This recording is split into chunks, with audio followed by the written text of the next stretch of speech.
गीता के 11 उपदेश। पहला, क्रोध का त्याग कर दें। क्रोध से मनुष्य की मति मारी जाती है, मनुष्य मूढ़ हो जाता है, जिससे स्मृति भ्रमित हो जाती है। इसके कारण मनुष्य की बुद्धि नष्ट हो जाती है और बुद्धि का नाश हो जाने पर मनुष्य खुद अपना ही नाश कर बैठता है। दूसरा, मृत्यु से भी बढ़कर है मृत्यु का भय। सभी प्राणी जन्म से पहले बिना शरीर के थे और मृत्यु के बाद भी बिना शरीर के हो जाएंगे। शरीर तो केवल कुछ समय के लिए मिल जाता है, इसका मोह मत करिए। जन्म लेने वाला मरता जरूर है, कोई जल्दी मरेगा तो कोई देर से। कोई भी अमर होने वाली जड़ी खाकर पैदा नहीं हुआ, इसलिए मृत्यु का भय मत पालो। तीसरा, आत्मा अजर अमर है। आत्मा को कोई शास्त्र काट नहीं सकता, न आग से उसे जला सकती है, न पानी उसे भिगो सकता है, न हवा उसे सुखा सकती है। मरता सिर्फ शरीर है, आत्मा नहीं।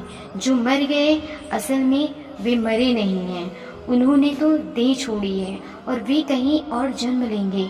तो लोग ये समझ जाते हैं, ऐसे लोग ही सच्चा मार्ग ढूंढ लेते हैं। चौथा, कोई हमारा अपना नहीं है। गीता में श्री कृष्ण अर्जुन से कहते हैं कि हे अर्जुन, तेरे और मेरे कितने ही जन्म हो चुके। आज जिसे तू अपना समझ रहा है वे पूर्व जन्म में तेरे नहीं थे। मेरे और तेरे बहुत से जन्म हो चुके हैं। मैं उन सभी जन्मों के बारे में जानता हूँ, लेकिन तू नहीं जानता। पांचवा, कर्मवान बनो, अस्थवान नहीं।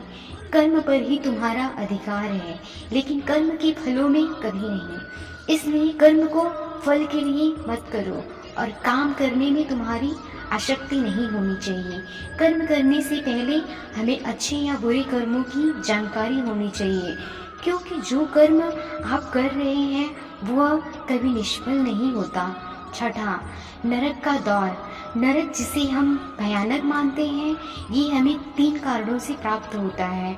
वो 3 कारण हैं, काम, क्रोध तथा लोभ। ये 3 कारण आत्मा का नाश करने वाले अर्थात अधोगति में ले जाने वाले माने जाते हैं। इसलिए हमें इन तीनों कारणों का त्याग कर देना चाहिए। सातवां, व्यर्थ की चिंता छोड़, वर्तमान में जियो। क्यों व्यर्थ की चिंता करते हो? किससे व्यर्थ डरते हो?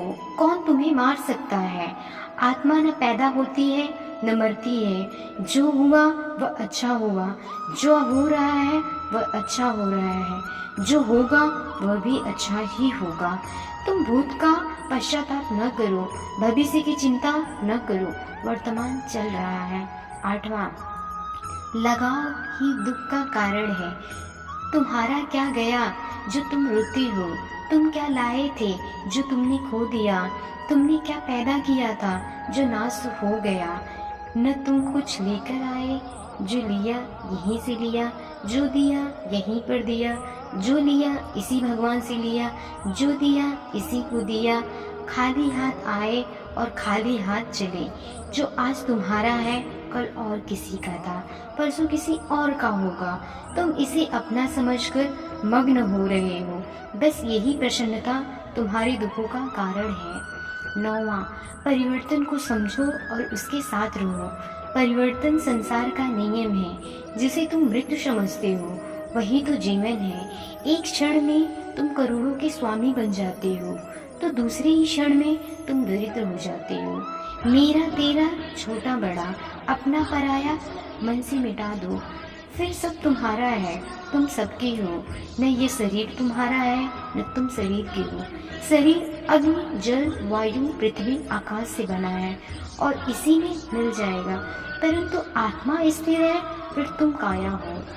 10वां, धर्म की शरण में रहो। यदि तुम खुद कुछ नहीं कर सकते तो श्री कृष्ण कहते हैं कि तुम अपने आप को भगवान को अर्पित करो, यही सबसे उत्तम सहारा है।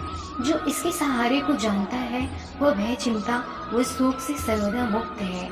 जो कुछ भी तू करता है उसे भगवान को अर्पण करता चल। ऐसा करने से सदा जीवन मुक्त का आनंद अनुभव करेगा।